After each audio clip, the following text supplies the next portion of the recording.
தினம் ஒரு ஜெபம் என்கிற ஜெப வேலைக்கு நேராக இயேசு கிறிஸ்துவின் நாமத்தினாலே உங்களை வாழ்த்தி வரவேற்கிறேன். இன்றைய நாளுக்குரிய வசனம் 1 யோவான் அதிகாரம் 1 வசனம் 7 பின்பகுதி. இயேசு கிறிஸ்துவின் ரத்தம் சகல பாவங்களை நீக்கி நம்மை சுத்திகரிக்கும். நாம் யாவரும் கண்களை மூடி தேவனை நோக்கி ஜெபிப்போம். எங்களை நேசிக்கிறதான நல்ல தகப்பனே, இந்த நாளுக்காக ஸ்தோத்திரம். கர்த்தர் கொடுத்த புதிய நாளுக்காக நன்றி. புதிய கிருபை, புதிய ஆசீர்வாதம், புதிய தயவுனாலே கர்த்தர் இந்த நாளில் எங்களை சந்திக்கிறீங்கப்பா, அதற்காய் ஸ்தோத்திரம். ஆமாண்டவரே, கர்த்தர் இன்றைக்கு எங்களுக்கு கொடுத்த வார்த்தையின்படி உம்முடைய ரத்தமானது எங்களுடைய எல்லா பாவங்களையும் நீக்கி சுத்திகரிக்கிறதுக்கு அது போதுமானதா இருக்கிறது. அதற்காக நாங்கள் நன்றி செலுத்துகிறோம்.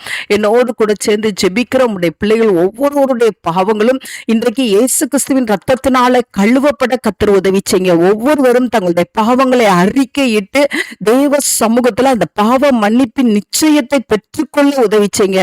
நீர் மன்னிக்கிறதுக்கு தயை பெருத்த தேவன் சுவாமி. உடைய பிள்ளைகளுடைய பாவங்களை ஆண்டவரே முதுகுக்கு பின்னாக எரிந்து விடுகிற தேவன், நினைவு கூறாதிருக்கிற தேவன், சமுத்திரத்தின் ஆழத்துல போட்டு விடுகிற தேவன் ஆண்டவரே.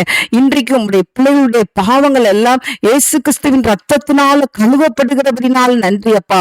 உடைய பிள்ளைகள் தேவனுடைய சமூகத்திலே ஆண்டவரே என்ன பாவமா இருந்தாலும் ஆண்டவரே கடந்த நாட்களிலேயோ ஆண்டவரே இன்றைய நாட்களிலோ செய்கிற எல்லா பாவங்களையும் தெய்வ சமூகத்தில் அறிக்கையிட்டு ஆண்டவரே அந்த பாவ மன்னிப்பின் நிச்சயத்தை பெற்றுக்கொள்ள, இயேசு கிறிஸ்துவின் ரத்தத்தினால ஜெயத்தை பெற்றுக்கொள்ள, உம்முடைய குமாரரும் உம்முடைய குமார்த்திகளுமாய் காணப்பட கர்த்தர் உதவி செய்யுங்க. அப்பொழுது ஆண்டவரே உம்முடைய பிள்ளைகளுக்குரிய ஆசீர்வாதம் உம்முடைய பிள்ளைகளுடைய சிரசின் மேல தங்கும். அதற்காய் ஸ்தோத்திரம். ஆண்டவரே உமக்கு ஸ்தோத்திரம். நாங்கள் பாவ மன்னிப்பை பெறும் பொழுது ஆண்டவரே அந்த நித்திய ஜீவனை சுதந்திரிக்கிற பாக்கியத்தை கர்த்தர் கொடுக்கிறீங்க. உமக்கு ஸ்தோத்திரம்.